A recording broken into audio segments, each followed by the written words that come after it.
Hello, everyone. It's just that I needed the microphone, but I'm ready. So I'm going to share the screen. Could you confirm, Chilin, if you can see the screen? Yes, it's very clear. Thank you. Okay, so Salamat Pagi and good morning, everyone.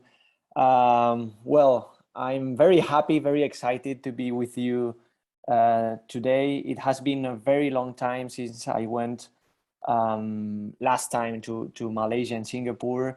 I have very good memories from these road shows. I met wonderful people in ELKEN. I also visited gorgeous places. So it's always a pleasure for me to create these kind of trainings. And hopefully we will do one physically very soon. So thank you so much for attending to the training. And well, our topic today is very interesting. We are going to speak about immunology and KINGTON, of course. Immunology, as you may know, is very important because we consider that it is the key in health and disease. When we speak about the immune system, we are speaking about the real key of health and disease. But before we start, I would like to give some,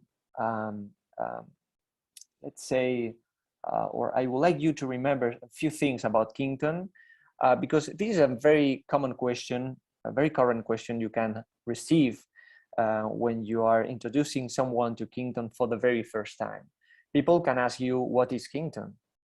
And what most of these people, I'm pretty sure, what most of these people think KINGTON is, when you are introducing them to KINGTON for the very first time, is that you are speaking about fresh water and salt. So this simple mixture of fresh water, mineral water, and sodium chloride. But what you may explain to these people is that KINGTON is much more than that. KINGTON is a very complex substance that consists of a mixture of major elements or major minerals like chloride, sodium, magnesium, calcium, potassium, etc. Minor and trace elements like zinc, copper, molybdenum, vanadium, manganese, etc. But also, apart from minerals, we can say that in KINGTON we have also proteins, amino acids, lipids, carbohydrates, and even vitamins. So I think this is important to know and always to remember.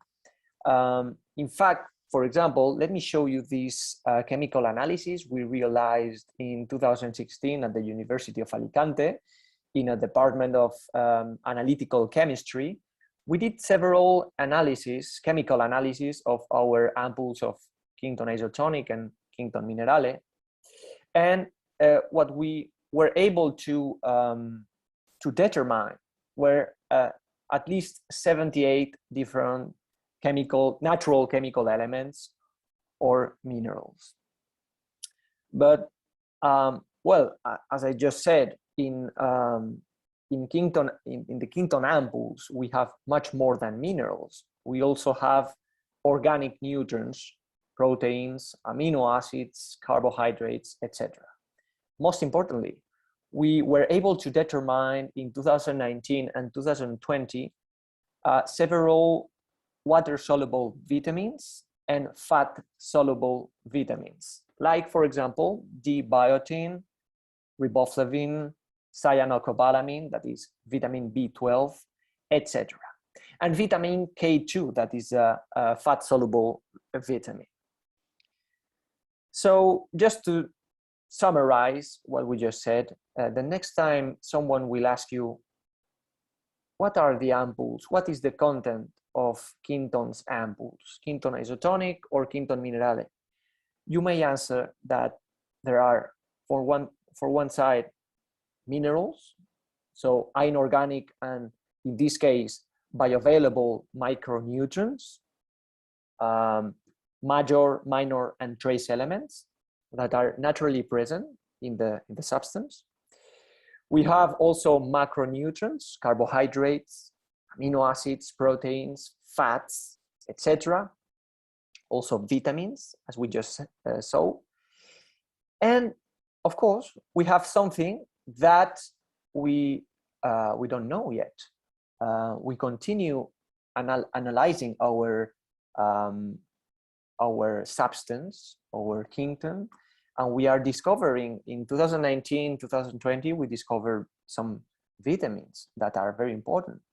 But probably in the next few years, we will discover another or other kind of biomolecules that have special activities in health, and that probably allows us to recover from a disease.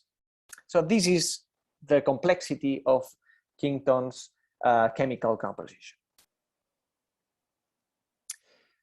Well, before we start speaking about immunology, I think it's very important to remember something about the anatomical, let's say, composition of the body. We have a basic unit of life, as you know, that are cells. Every animal that you can think about, every human being, of course, but every animal is or consists in cells. It's the basic unit of life. These cells can be organized and work together to conform tissues, the next level. Several tissues together can form organs, and different organs all together in a kind of collaboration conform the different organic systems, like, for example, the immune system or the digestive system or the urinary system, the respiratory system, etc. All the systems that conform an organism all together, as I just said, conform an organism, an entire and an independent organism. But the key here are cells. It's the basic unit of life. So when we are going to speak about immune system and immunology, we are going to speak about, sure, a few organs that are important from the point of view of the immunity. But the most important are cells. We are going to see different kinds of cells that conform the immune system, that are specialized and that they work together. And that are the ones that protect us against pathogens or against allergens, against any kind of external factor. Another thing that is important before we start speaking about the link between immunity, immunology, and KINGTON is to understand that there are 3 different levels of immunity in animals and in the human being, of course. Immunologists used to speak about these 3 different immune levels. We have, first of all, a physical barrier that is represented by the skin and the mucosas. We say physical barrier because it's continuum. It's some different tissues all together forming a continuum, some continuity, and that are a real physical barrier that avoid the entrance of external pathogens, external microorganisms, or even other proteins like allergens. But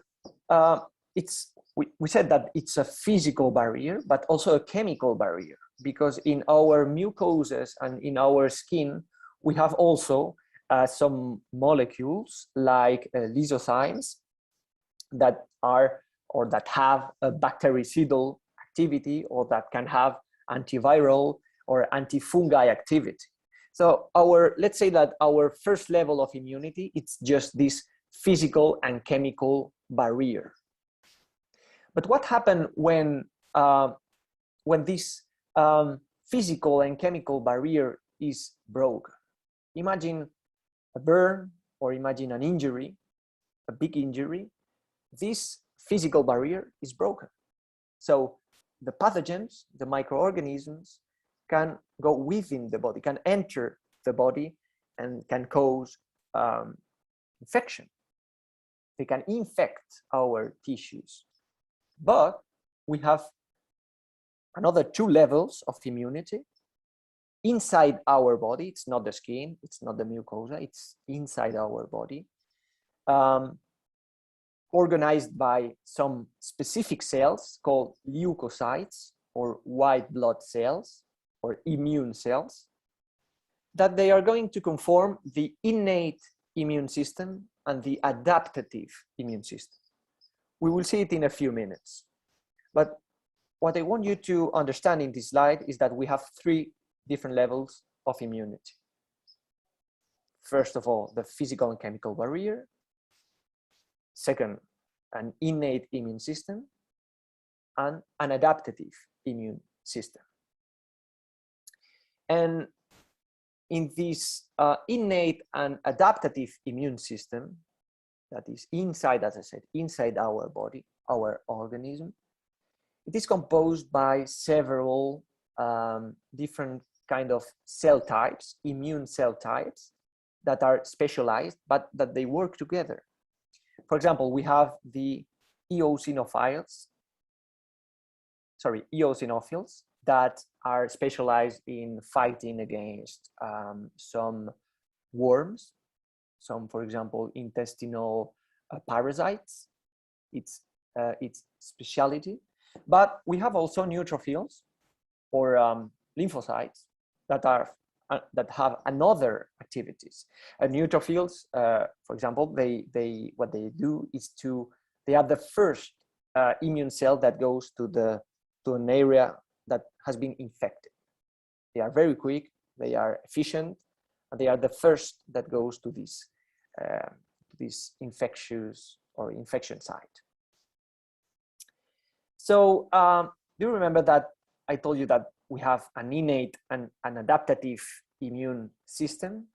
Let's see that. Let's focus on the difference between innate and adaptive immune system or immune response. We can see on the left the innate immune cells. Here in violet, we have all the innate immune cells. And what they do is that they have a very quick response. The innate immune response is very quick. They can act immediately once a pathogen goes inside or succeeds going inside or entering the body, the organism.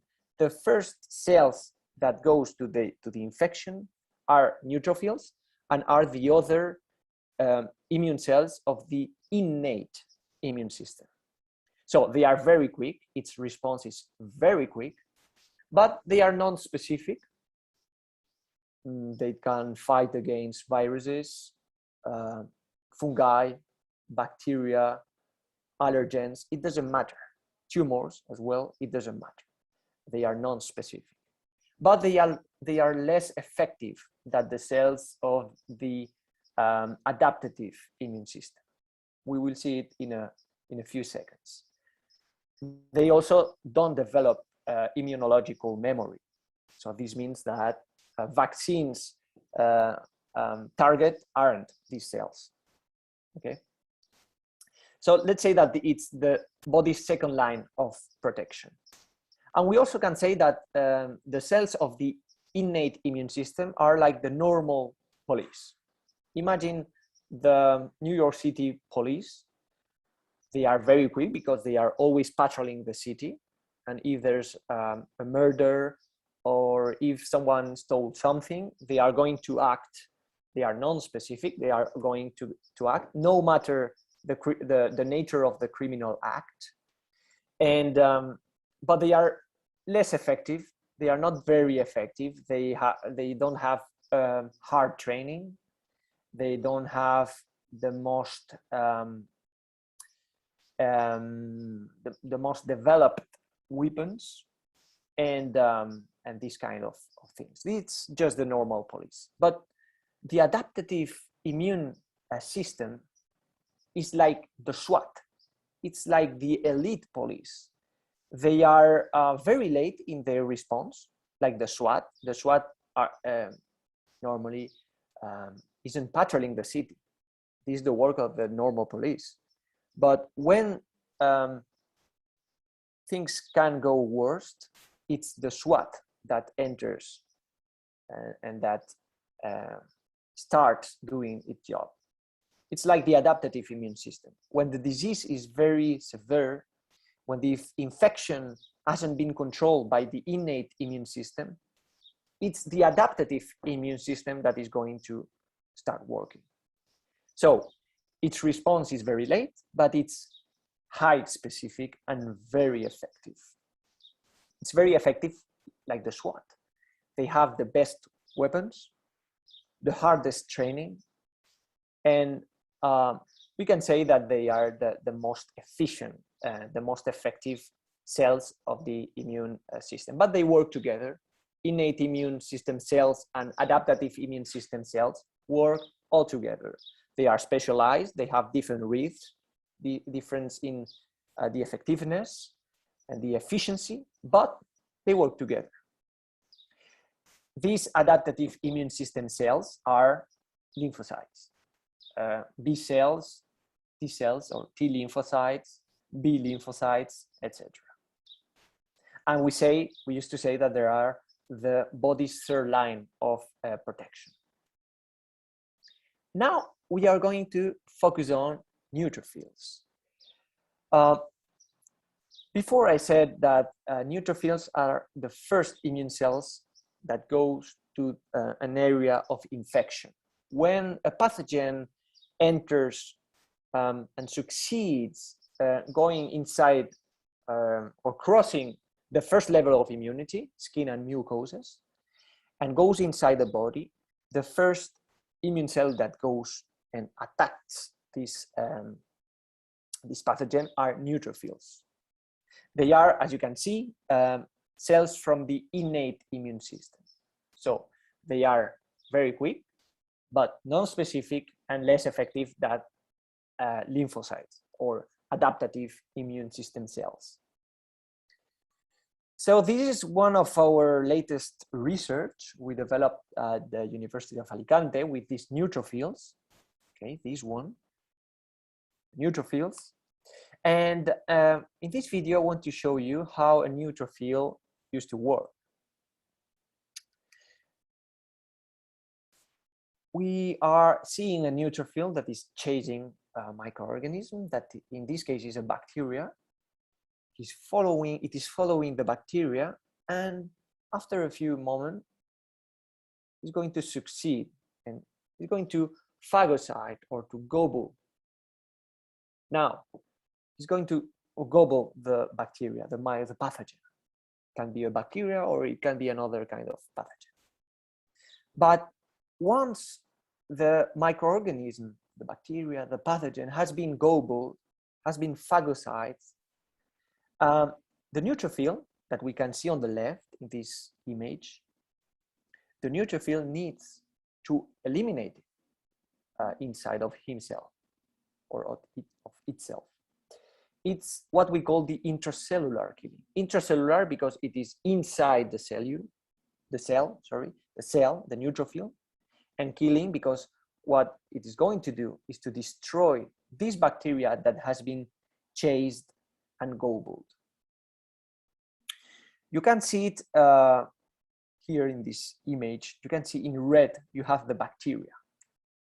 Remember the bacteria that has been followed and chased.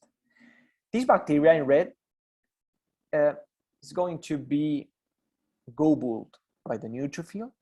Now we can see the bacteria that is inside the neutrophil, inside the cell, intracellular.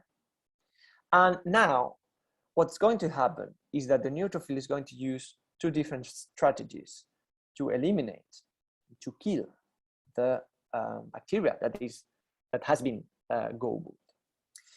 You can see on the left one of the strategies, that is the simple use of some enzymes, some molecules that are toxic for the bacteria. So this one strategy, the neutrophil is going to use these enzymes, these hydrolytic enzymes, to kill the bacteria. But there's a second process, both of them are important. Second process that we can see on the right in this image, called respiratory burst. This respiratory burst consists in the use of reactive oxygen species, like hydrogen peroxide or hydroxy radicals.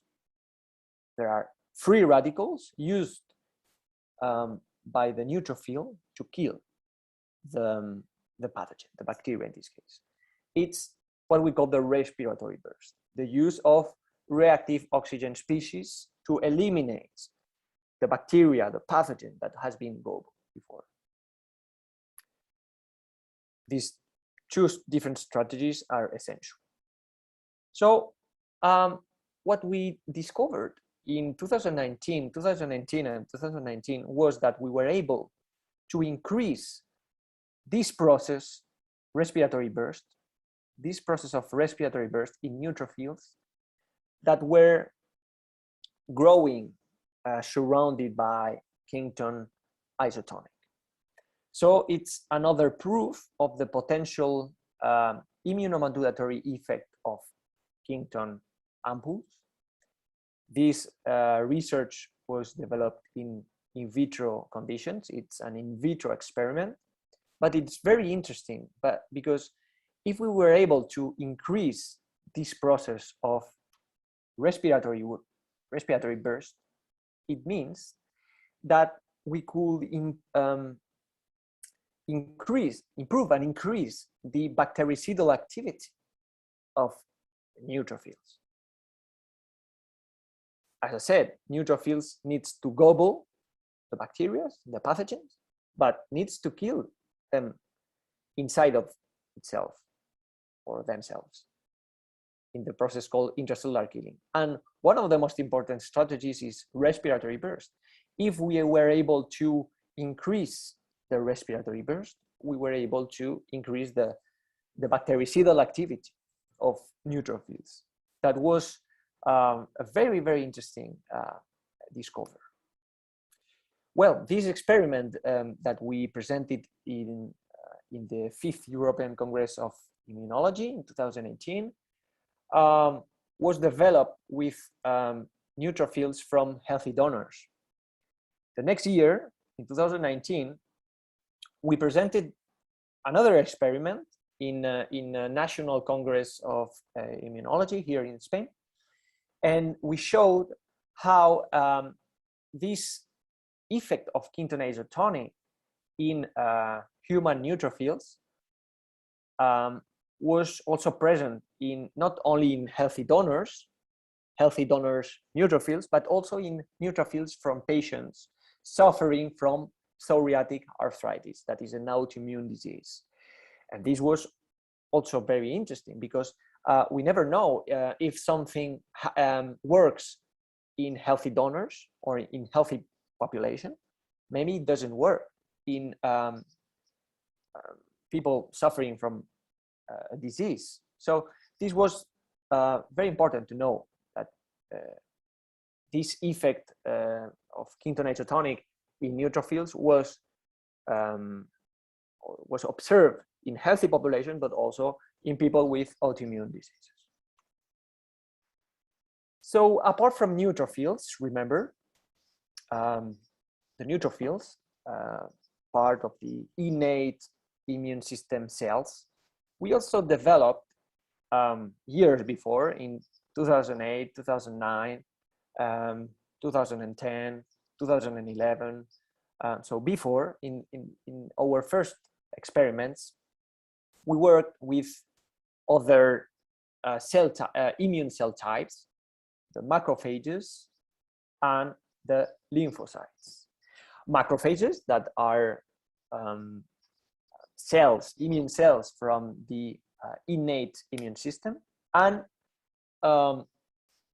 T lymphocytes and B lymphocytes that are immune cells from the adaptive immune system. And what we did, let me show you that.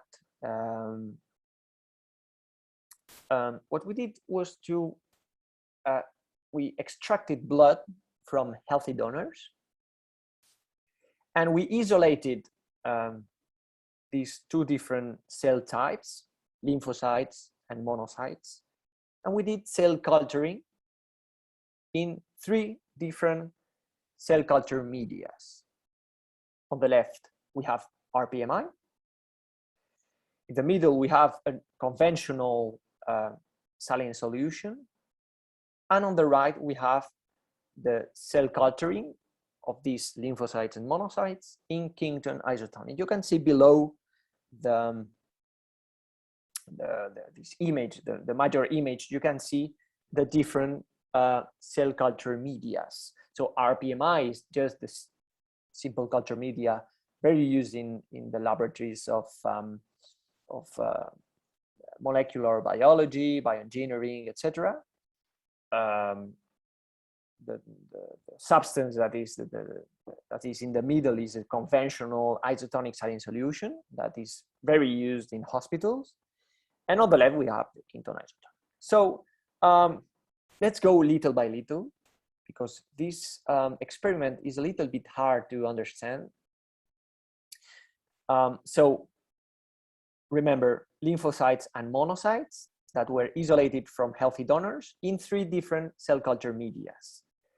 And in these 3 different cell culture medias, we added, apart from the cell culture medias, we added some stimulants called methogens, that what they do is to increase the proliferation, the activation and the proliferation of immune cells.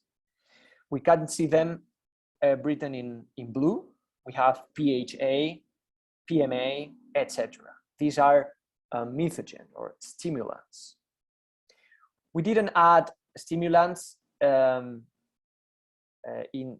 where you can see control. Control means that we didn't add stimulants. We didn't add methogens. Okay, so let's see the first column on the left. So the lymphocytes and monocytes that were cultured in this cell culture media called RPMI with the methogens, with the stimulants. What we observe is the appearance of this kind of black, let's say black circles that are aggregates of immune cells, of lymphocytes and monocytes. These black circles we can see are lymphocytes and monocytes that have proliferated, they divided, and they increased their populations a lot. Millions, we are speaking of millions and millions of immune cells.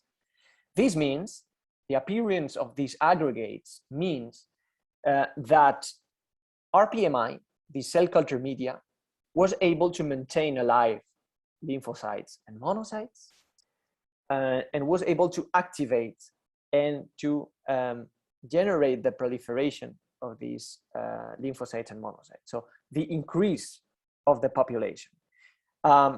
It's the same that happens in the body when there's a process of infection.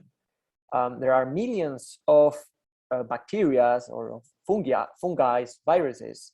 So the immune system needs to increase the quantity of immune cells.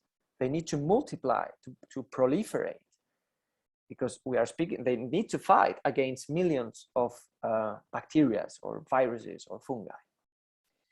So what we are observing here in the lab, in vitro experiments, is that RPMI with stimulants is able to produce this increase of lymphocytes and monocytes. What can we see in these immune cells that have been growing in conventional saline solution? There's no appearance of these black circles we mentioned before. you cannot see them in these cell culture trials in a conventional saline solution. This means that the saline solution plus the methogens, the stimulants, is unable to maintain lymphocytes and monocytes alive for significant period of time, and is unable to generate the proliferation, is unable to give all the nutrients these immune cells needs. This is a reason why we don't observe the appearance of these black circles, no, these aggregates of immune cells. And on the right column, we have these cell culturings of lymphocytes and monocytes, but in KINGTON isotonic, or KINGTON isotonic as a cell culture media. We are observing, with the addition of stimulants, PHA, PMA, etc., the appearance of these black aggregates. This means that in KINGTON isotonic, we have enough nutrients and enough factors to maintain white blood cells or immune cells alive, and to allow them to proliferate and to be activated, etc.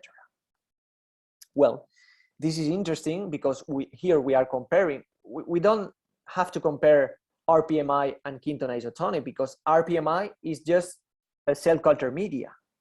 But now what we have to do is to compare the conventional saline solution, or artificial isotonic solution, versus KINGTON isotonic. The conventional saline solution is unable to maintain these immune cells alive, but KINGTON isotonic does, and is able to generate these cell aggregates. But the most important discovery of this experiment was what we can see in this row, in this line. Control, remember, means that we didn't add methogens, we didn't add stimulants. What we only have in the three different columns, but in this row, in this line, are the cell culture medias. And the only cell culture media that was able to maintain these lymphocytes and monocytes alive and to generate these aggregates was the KINGTON isotonic cell culture media. And this is the first time we were able to speak about an immunomodulatory activity of KINGTON, because it seems that KINGTON isotonic by itself was able to activate the cells and to generate this proliferation of lymphocytes and monocytes. That is a proof of its immunomodulatory activity. The following year, in 2010, we did some experiments trying to measure some immune markers like the interleukin-2, because we were trying to explain what we saw here. Why KINGTON isotonic was able to activate lymphocytes and monocytes without stimulants by itself. It was very, very mysterious and very interesting to dedicate a research only for that. So we measured some molecules, some immune markers, like, as I said, the interleukin-2. We saw an increase of the expression of interleukin-2 in lymphocytes. The interleukin-2 is, as you know, it acts as a growth factor for T lymphocytes. This explains why the T lymphocytes proliferated in the KINGTON isotonic cell culture media. It also induces all types of lymphocyte proliferation and subpopulations. It's what we saw in the 2009 experiment. It activates the proliferation of the lymphocytes, not only T lymphocytes. So it's just, it's a kind of natural a human stimulant, but it's natural. Our body and our immune cells produce this interleukin-2. It's not an external stimulant. So we were able to increase that this interleukin-2, and well, some years later, in 2016 more or less, we did a special experiment with the regulatory T cells that are a subpopulation of T lymphocytes that, let's say that they are the one that leads the entire immune response.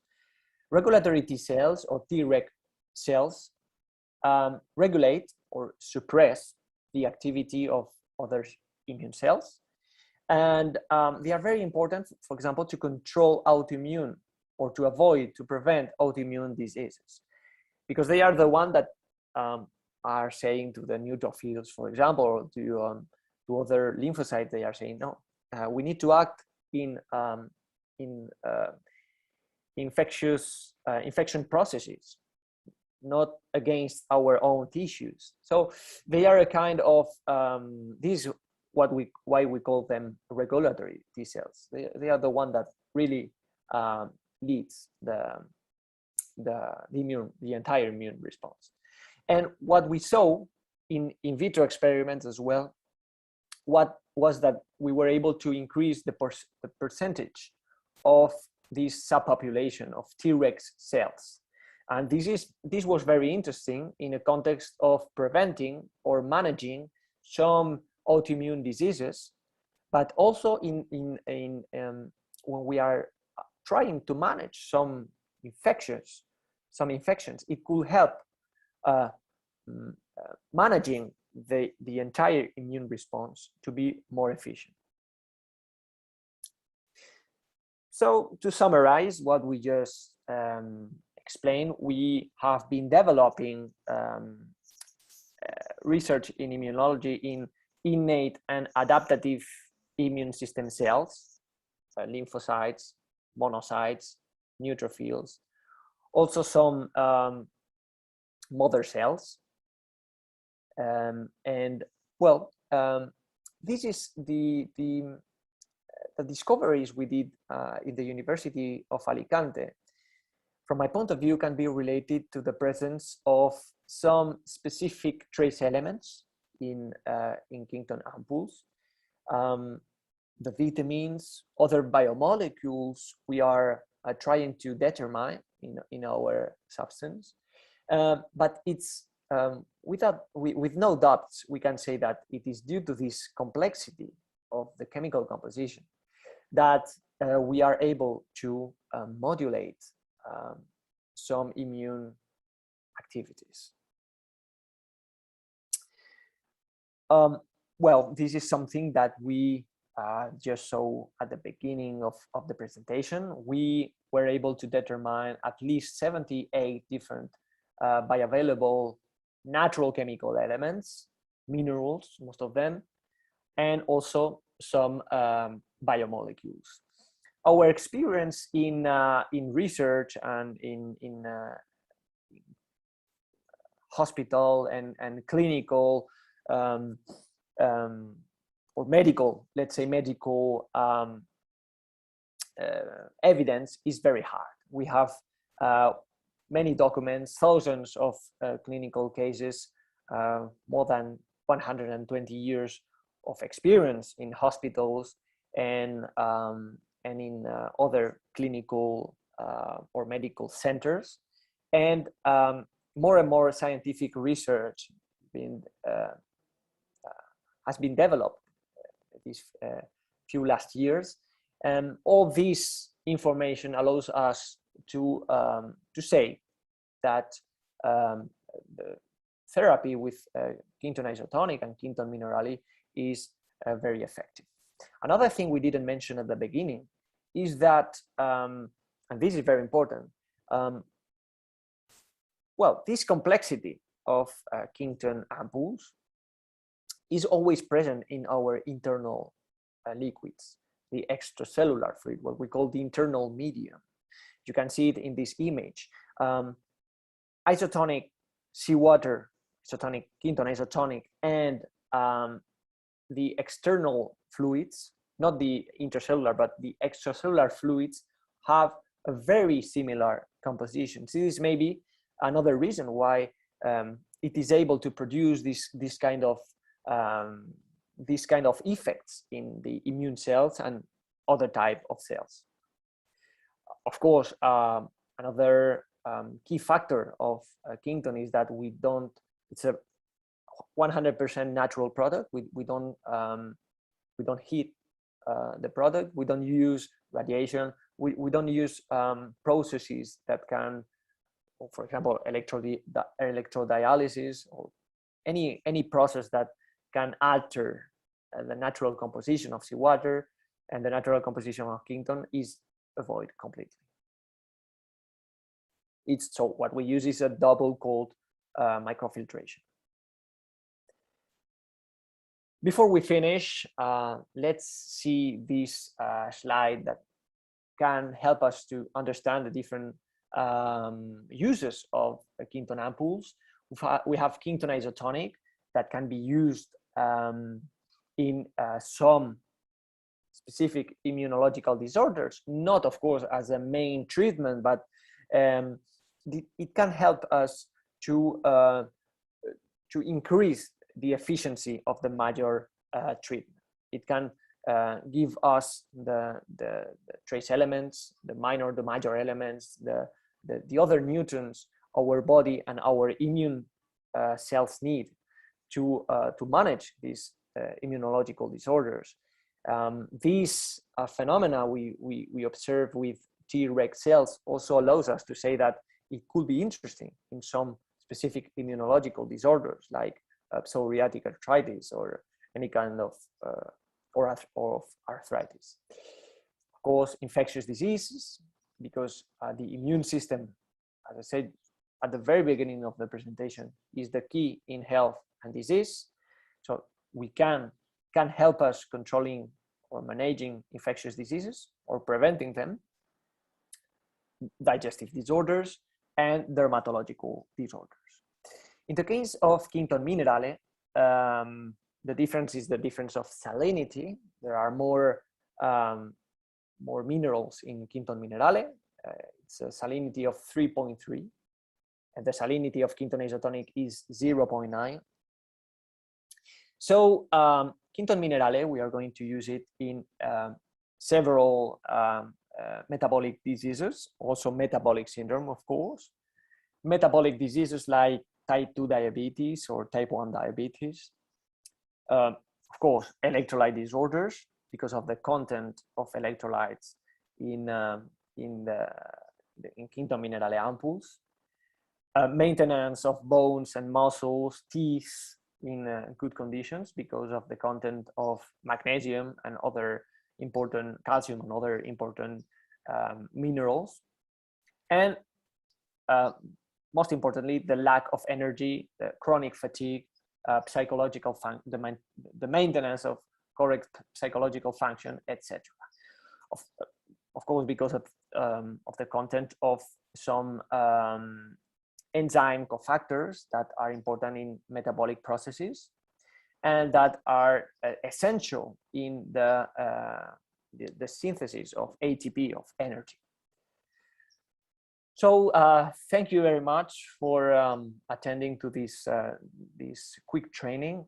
I hope you are going to find some interesting tools when you are going to introduce people to KINGTON products and KINGTON and its link with immunology.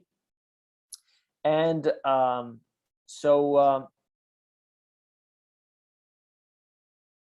okay. I need to find the thing now. Okay, now. There are some questions. Yeah, but before that,